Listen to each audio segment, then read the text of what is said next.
Bonjour et bienvenue sur mon podcast My Sweet Astrology. Ici, vous trouverez des podcasts sur les événements astrologiques tels que les phases lunaires, les changements de signes, les rétrogrades, mais pas que. Ce podcast sera également orienté développement personnel car dans ma pratique de l'astrologie, bien que ce soit un outil qui aide aussi pour le prévisionnel ou encore pour les relations amoureuses, l'intérêt principal que je lui trouve, c'est le développement du potentiel, qui, une fois qu'il est sollicité de manière harmonieuse, fait que l'on attire à soi tout ce que l'on désire.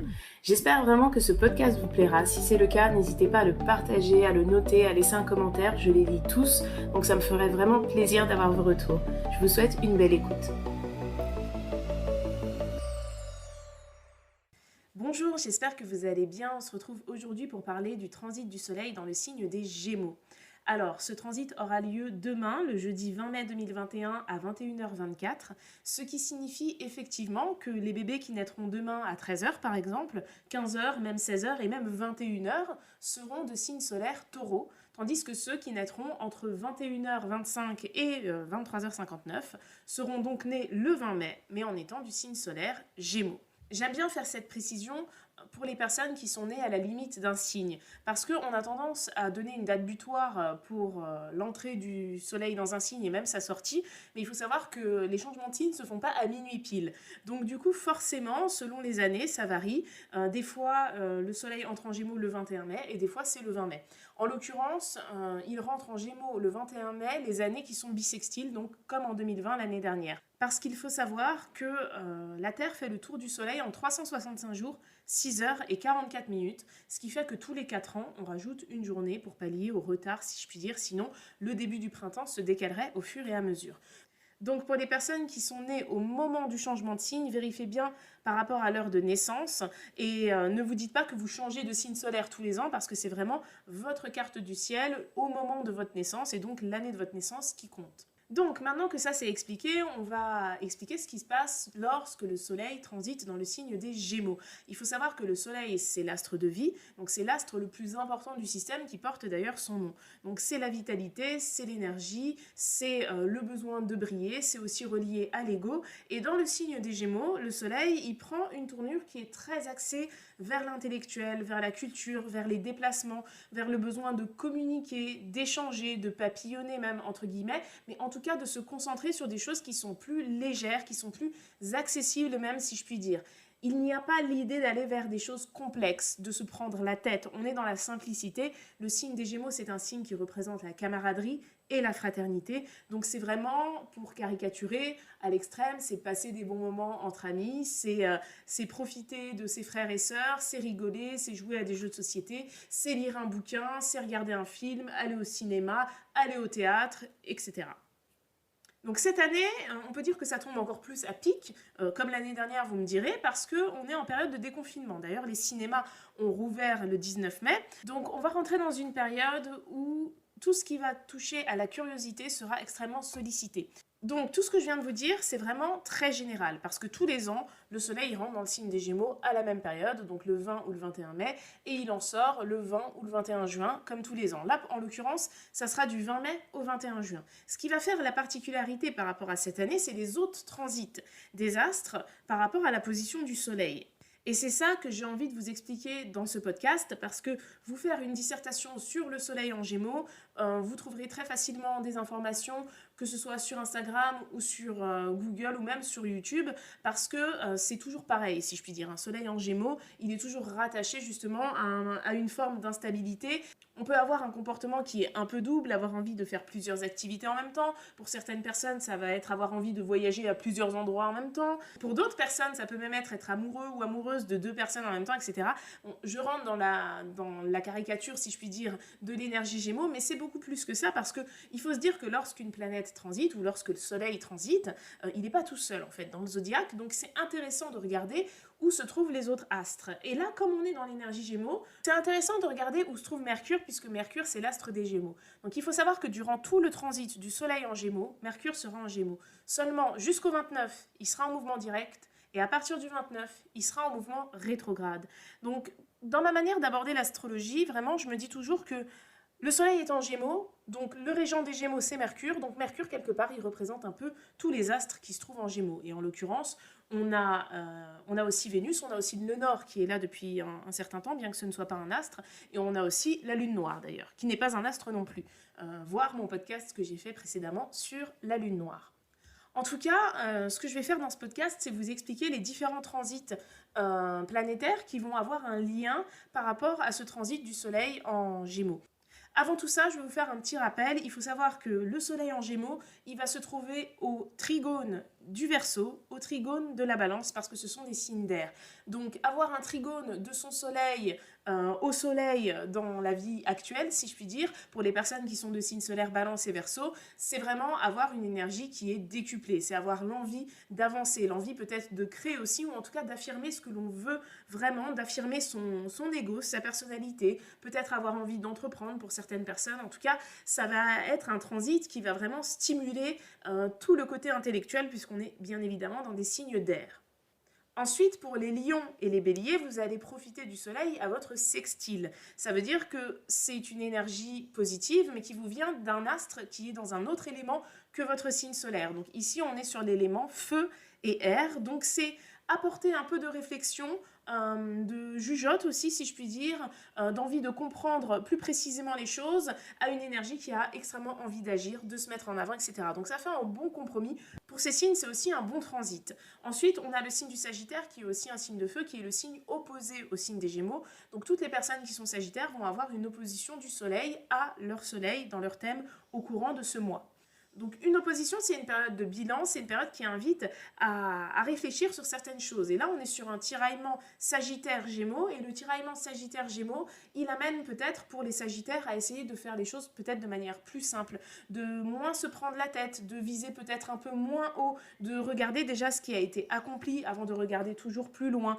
Et de se centrer sur les personnes que l'on connaît déjà, sur le cocon, si je puis dire, plutôt que de vouloir partir absolument loin. On peut aussi se rendre compte que l'on peut partir pas si loin de ça que chez soi et faire aussi de belles rencontres et faire de belles activités, etc. Tout ce que je viens de dire, c'est uniquement par rapport au soleil dans votre thème. Donc bien évidemment, vous aussi, c'est pareil dans votre thème, vous n'avez pas que le soleil et heureusement, vous avez une personnalité qui est variée par rapport à la position de tous les autres astres au moment de votre naissance.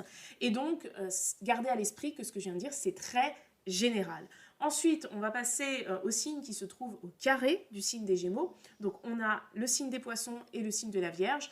Donc, avoir un carré du Soleil à son Soleil, ça implique un certain frein, un certain blocage. Donc, peut-être qu'il sera plus difficile d'exprimer ses envies, d'exprimer son ego, si je puis dire, de vouloir aller de l'avant. Il y aura peut-être des blocages, des barrières, mais en même temps, à chaque fois qu'on est bloqué dans quelque chose, ça pousse aussi à réfléchir. Et il faut se dire que les carrés, ça a uniquement lieu entre des signes qui sont du même mode. Et donc, la Vierge, les Poissons et les Gémeaux sont des signes de mode mutable. Donc, ils sont réputés pour être ouverts d'esprit, pour être très adaptables, mais pour être aussi parfois un peu instables et un peu influençables. Donc, ce carré, il peut bloquer certaines choses, mais en réfléchissant bien, ça peut être aussi bloqué pour votre bien, pour ne pas vous faire d'erreurs, pour ne pas suivre le mouvement de personnes qui finalement vont faire des choses qui ne vous correspondent pas, etc. Donc, quelque part, ça pousse un peu aussi à lever le pied. Et dans le signe des Gémeaux, ça veut aussi peut-être forcer à amener à une certaine réflexion.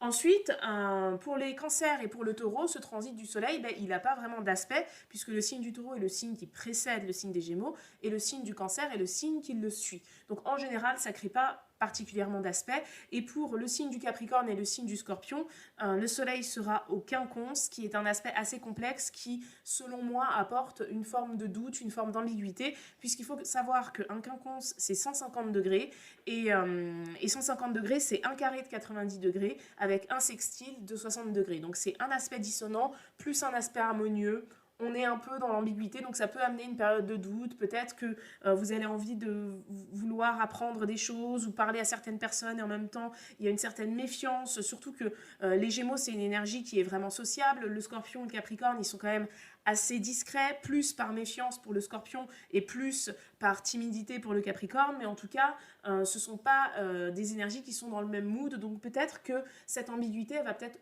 soit vous freiner dans le fait d'avoir une grande vie sociale, d'aller énormément vers les autres, de peut-être aussi voyager sur un coup de tête, soit ça va aussi vous pousser à sortir un petit peu de votre zone de confort et au final, vous ne seriez pas trop déçu. En tout cas, c'est une période qui peut amener un certain doute. Donc voilà pour la présentation par rapport à tous les signes, hein, et je répète, c'est par rapport à votre signe solaire. Maintenant, ce qu'on va voir, c'est le transit des planètes durant ce mois, du 20 mai au 21 juin, pendant que le Soleil sera dans le signe des Gémeaux. Alors, comme je vous l'ai dit, Mercure se trouvera en Gémeaux et il va rétrograder. Donc, ça peut impliquer que du 29 mai au 21 juin, même notre énergie vitale soit quand même un peu affectée par cette rétrograde, puisque Mercure va représenter le Soleil également. Donc, ça peut impliquer le fait d'agir sur un coup de tête, de ne pas beaucoup réfléchir avant d'agir, peut-être aussi de dire des choses qu'on peut regretter, peut-être aussi de se déplacer dans certains lieux et que ça ne soit pas forcément comme on l'attendait, comme on l'espérait, ou que ça puisse aussi créer une tension, par exemple, avec une personne avec laquelle on voyage, ou alors avec une personne avec laquelle on n'a pas voyagé. En tout cas, il peut y avoir quand même un certain risque lors de déplacements, donc il faut être quand même assez prudent. Et c'est vrai que cette rétrograde de Mercure, si vous voulez, ça implique le fait d'avoir peut-être plus de difficultés à avoir l'esprit clair. Ça ne veut pas dire qu'on perd dans ses capacités, mais ça veut dire qu'on est un peu déboussolé, si je puis dire. Donc, Mercure étant déboussolé, étant en Gémeaux et représentant le Soleil qui est en Gémeaux, ben on peut avoir un Soleil qui est un peu déboussolé, qui ne sait plus trop ce qu'il veut. Donc, on peut être dans une période de doute. Et en même temps, quand on regarde le contexte, on est en train de nous dire, après des mois où on a été habitué, et il faut savoir que l'être humain fonctionne quand même pas mal, à l'habitude où on a été habitué à rester chez nous, à pas trop bouger, etc.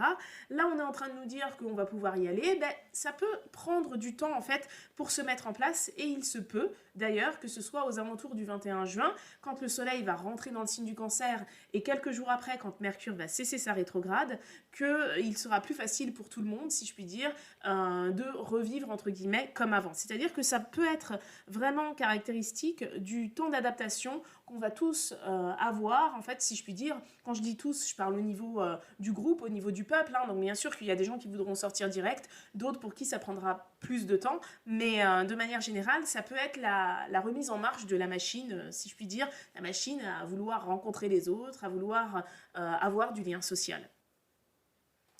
Vénus est aussi en Gémeaux, mais il n'y aura pas de conjonction avec le Soleil parce que Vénus va avancer quand même assez rapidement et Vénus va rentrer en Cancer. Donc, comme je vous l'ai dit, le signe du Cancer ne génère pas d'aspect particulier par rapport au Soleil. Donc là, il n'y aura pas d'aspect particulier à Uranus qui est en Taureau, il n'y aura pas d'aspect particulier à Mars qui est en Cancer non plus. Donc, quand Vénus va rentrer en Cancer, ça n'aura pas d'effet direct sur le Soleil. Par contre, ce que l'on peut dire, c'est que Saturne est à 13 degrés du signe du Verseau, donc quasiment au milieu du signe. Donc on peut presque dire que durant tout ce transit, eh bien, le Soleil sera au trigone de Saturne. Et un trigone Soleil-Saturne, ça implique quand même d'agir de manière responsable et surtout de faire des choses qui pourront tenir sur le long terme. Surtout que le signe du Verseau, c'est aussi le signe des projets. Le signe des Gémeaux, c'est le signe de la communication. Donc ça peut être nouer des relations qui dureront sur le long terme. Donc vraiment, c'est une période qui est très intéressante pour sortir, pour faire des rencontres, encore plus que l'année dernière, par exemple, où Saturne était en Capricorne. Donc on n'avait pas ce trigone entre le Soleil et Saturne. On l'aura encore l'année prochaine, parce que Saturne sera toujours en Verseau. Mais là, comme Saturne est vraiment au milieu du signe du Verseau, ça va être présent presque tout le mois, quasiment. Donc c'est vraiment favorable. Et même si l'énergie solaire peut être un peu bancale, qu'on peut un peu justement être maladroit, bah, des fois la maladresse ça peut avoir son charme et ça peut ne pas forcément empêcher que des relations solides, stables, durables se mettent en place. Donc c'est plutôt cool. Ensuite, chose importante dont je n'ai pas parlé avant le 2 juin, le 26 mai, il va y avoir la pleine lune dans le signe du Sagittaire. Donc la pleine lune, c'est l'opposition du Soleil à la Lune. Donc la Lune sera dans le signe du Sagittaire et ce sera une période de bilan. J'en parle pas plus que ça dans ce podcast parce que je vais faire un podcast spécial sur la pleine lune, comme je ferai à chaque fois sur toutes les pleines lunes et toutes les nouvelles lunes. Ensuite, le 10 juin, pareil, on aura la nouvelle lune dans le signe des Gémeaux. Donc ça veut dire que la Lune aura rejoint le Soleil dans le signe des Gémeaux, il y aura une conjonction Soleil-Lune. Donc je ferai un podcast aussi là-dessus, mais sachez que la nouvelle Lune, c'est une période de nouveau départ, et un nouveau départ dans le signe des Gémeaux, c'est un nouveau départ qui pousse aux rencontres, qui pousse à faire quelque chose de nouveau, à moins se prendre la tête, à pas être pris par les questions financières, par les responsabilités. C'est vraiment se laisser porter et aller vers l'inconnu, parce que le signe des Gémeaux, c'est un signe d'air, donc un signe aérien qui est quand même dans une dynamique assez instable, mais en plus c'est un signe mutable. Donc là on est sur quelque chose qui est doublement instable, et donc qui peut doublement impliquer une prise de risque, mais aussi de belles découvertes et de belles rencontres. Ensuite, intéressant de regarder que durant ce transit du Soleil en Gémeaux, le 11 juin, Mars va entrer dans le signe du Lion. Et le signe du Lion, comme je l'ai dit, c'est un signe qui est au sextile des Gémeaux. Donc ça peut être vraiment très positif. Alors après, le Soleil aura bien avancé dans le signe, donc il n'y aura pas de sextile à proprement parler. Mais néanmoins, Mars, c'est une planète de feu, le Soleil, c'est un astre de feu, hein. Il représente le Lion et le Bélier, donc c'est toujours plus favorable de les avoir dans des signes d'éléments complémentaires plutôt que d'éléments dissonants. Et donc, Mars en Lion, le signe du Lion, c'est le signe du Soleil de toute façon. Donc, il y a quelque chose de fort. Et Mars, c'est l'envie d'agir, l'envie d'entreprendre. Et vous avez vu, le 10 juin, on a la nouvelle Lune qui implique un nouveau départ. Et dès le lendemain, Mars entre en Lion, comme s'il fallait mettre en action tout de suite tout ce qu'on souhaite entreprendre vis-à-vis de cette nouvelle Lune en Gémeaux. Et ensuite, le 20 juin, donc la veille de l'entrée du Soleil dans le signe du Cancer, on a Jupiter qui va entamer sa rétrograde. Et Jupiter, c'est aussi un astre qui représente une énergie feu.